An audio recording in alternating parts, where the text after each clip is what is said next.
Assalamualaikum warahmatullahi wabarakatuh. Welcome back di channel YouTube Yan Blue 78, channelnya para pecinta pariwisata dan kebudayaan. Oke, sobat-sobat ikhlas, selamat datang kembali di podcast on the road di channel YouTube Yan Blue 78. Hari ini saya sedang mendatangi seseorang ya. Beliau adalah tokoh. Beliau sangat dikenal se-Asia. Dan sekarang kenapa saya mendatangi kediaman beliau? Dikarenakan beliau sekarang ini ada perubahan yang sangat-sangat signifikan, yaitu 180 derajat. Dulunya beliau begini, kenapa dalam waktu singkat dia berubah ke hal yang positif sekarang. Dan juga bergerak di semacam sekarang ini beliau ini pemerhati wisata malahan sekarang.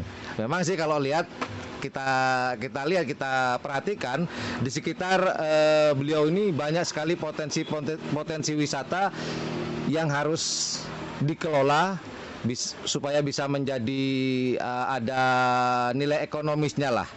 Nah, di sebelah kiri saya ini adalah, nanti kita ajak ngobrol-ngobrol siapakah dia, kita intro dulu.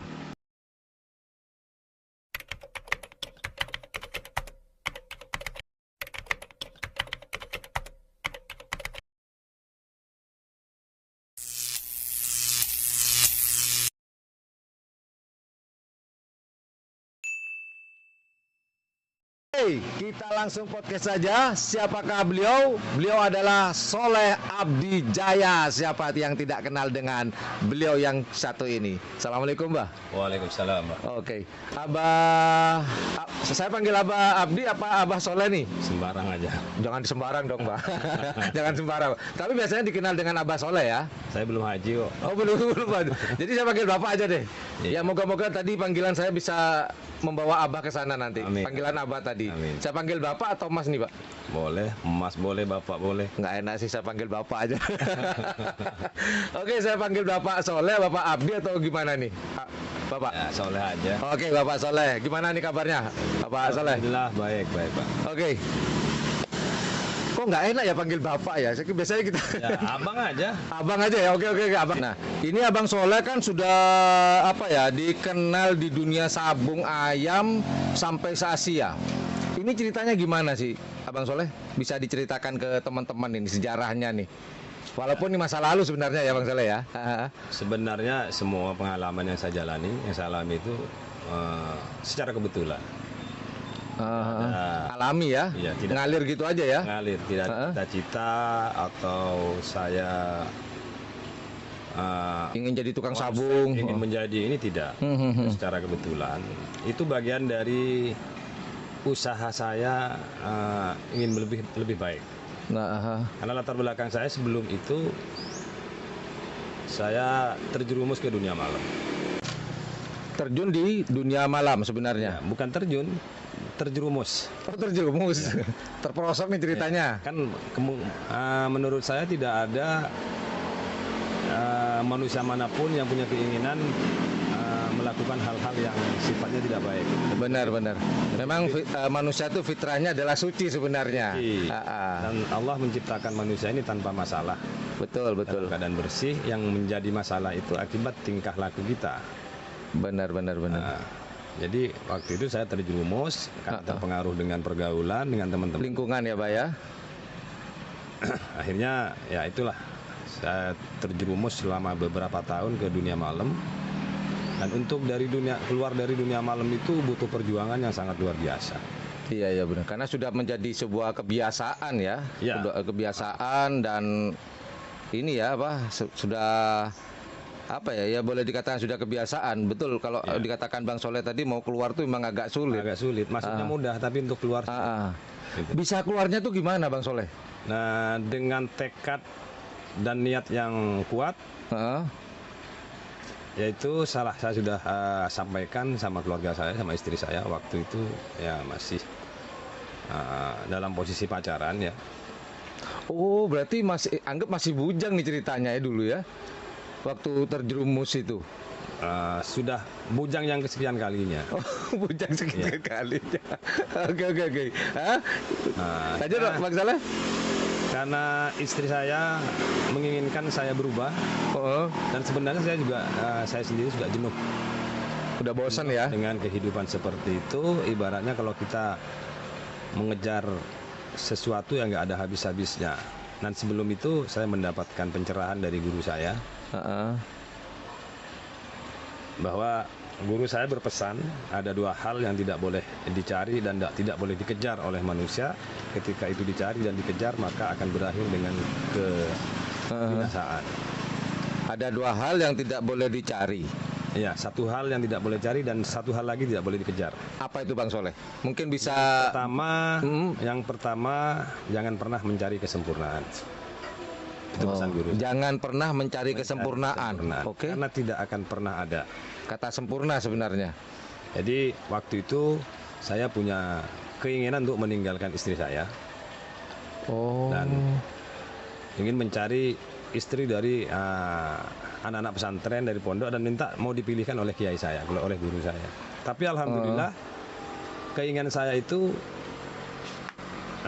batal setelah saya mendengarkan ucapan dan pencerahan dari guru saya, bahwa dengan kata-kata beliau jangan pernah mencari kesempurnaan, itu saya bisa nangkap bahwa tidak ada manusia yang sempurna. Benar. Karena kodrat manusia diciptakan oleh Allah dengan sebuah kekurangan dan mungkin sedikit kelebihan. Iya, benar.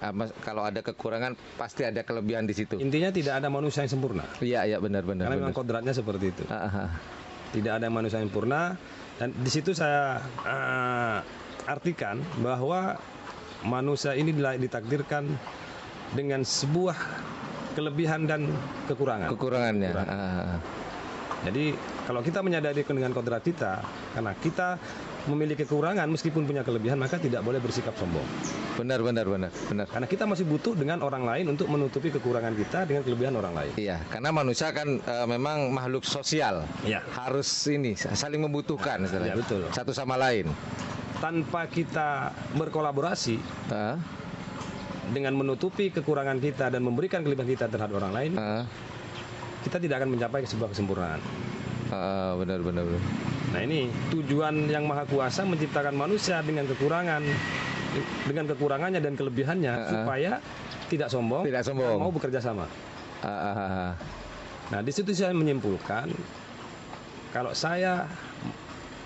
yang saya cari adalah kesempurnaan, maka tidak akan pernah saya dapatkan, karena tidak ada manusia yang sempurna.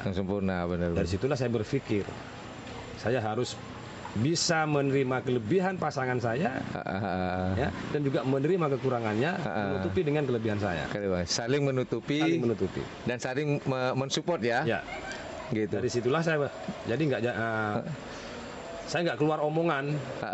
Saya ingin bilang sama guru saya bahwa carikan saya pasangan yang menurut sampean baik. Hanya batal. Karena yang saya cari udah dapat jawabannya. Iya. Tidak ada manusia yang sempurna. Mungkin pemikiran Abang Soleh begini, dicarikan anak pesantren, santriwati mungkin mengharapkan yang sempurna begitu. Dari segi agamanya, mungkin segi akhlaknya, mungkin berharap begitu. Namun sang guru berkata lain. Iya.